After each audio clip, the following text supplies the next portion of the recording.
Hello everyone, তোমরা সবাই কেমন আছো? আমি খুব ভালো আছি। আর অনেক দিন পর ভিডিও দিচ্ছি। তো আমি আজকের কী করেছি, পনিরটাকে আগে ম্যারিনেট করে নিয়েছিলাম। কী দিয়ে ম্যারিনেট করেছি আমি বলবো, ঠিক আছে? আর ম্যারিনেট করার পর আমি তারপরে পেঁয়াজ আর ক্যাপসিকামটাকে কেটে নিয়েছিলাম। এবার আমি যখন ফ্রাই করছি তখন আমি বলবো কী করে ম্যারিনেট করেছিলাম। তো আমি প্রথমে কর্নফ্লাওয়ার, নুন আর ওর মধ্যে একটু আদা রসুন পেস্ট, তার সাথে দিয়েছিলাম একটু গোলমরিচ, দিয়ে ওটাকে ভালো করে মাখিয়ে নিয়েছিলাম। এখানে আমি কিছুটা আদা কুচিয়ে নিয়েছি আর কিছুটা রসুন কুচিয়ে নিয়েছি। আচ্ছা, এই যে বাটিটাতে আপনি দেখতে পাচ্ছেন, এর মধ্যে soya sauce, chilli sauce, vinegar, tomato sauce আর হচ্ছে রেড চিলি সস, সব সসটাকে আমি একসাথে মিক্স করে দিয়েছিলাম। কারণ আলাদা আলাদা করে দিলে না আমার ভীষণ অসুবিধা হয়, তাই আমি একসাথে একটা বাটিতে নিয়ে নেওয়ার পরে তারপর আমি এটাকে ভালো করে গুলিয়ে নিয়েছি। এবারে আমার পনির ফ্রাই করা হয়ে গেছে, তখন আমি দিয়ে দিলাম কিছুটা কুচনো রসুন, তারপরে দিয়ে দিলাম আদা। এবার রসুন আর আদা দেওয়ার পর আমি ওটাকে ভালো করে মিক্সড করে নেব। সটে করে নেওয়ার পরে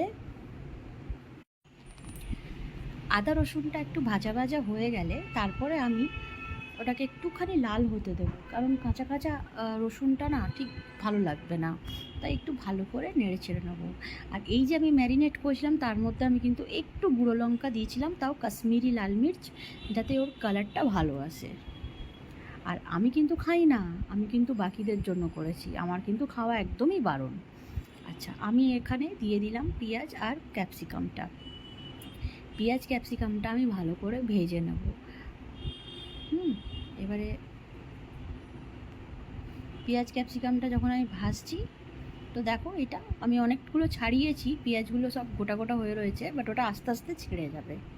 আচ্ছা, তো তোমরা কারা কারা চিলি পনিরটা খেতে খুব পছন্দ করো আমাকে কিন্তু অবশ্যই জানাবে কমেন্টেতে, যে কে পছন্দ করো।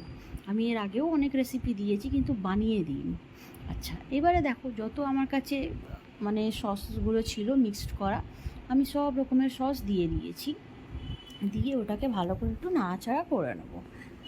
তো আমার এই তার মধ্যে আমি কিন্তু জলও দিয়েছি, 2 বাটি জল দিয়েছি, যেই বাটি এটা ছিল সেটাতে। তারপরে আমি একটু গোলমরিচ দিয়ে দিয়েছি আর একটু গুঁড়ো লঙ্কা দিয়ে দিয়েছি, কারণ যেহেতু আমি আজকে গ্রিন চিলি ইউজ করছি না, তাই একটু গুঁড়ো লঙ্কা দিয়েছি, গোলমরিচটা দিয়ে ঝাল করার চেষ্টা করেছি। আর একটু কালার আনার জন্য একটু রেড চিলি পাউডার দিয়েছি। আচ্ছা, নুনটা কিন্তু আমি দিয়ে দিয়েছি, যার জন্য আমি আর এক্সট্রা নুনটা দেখাতে পারলাম না, আমি কিন্তু নুনটা দিয়েছি, পারলে আপনারা একটু টেস্ট করে দিয়ে দেবেন। আর এবারে যেই এইটা বয়েল হবে, মানে যেই ফুটতে স্টার্ট করবে, তখন আমি পনিরগুলো এর মধ্যে ঢেলে দেবো।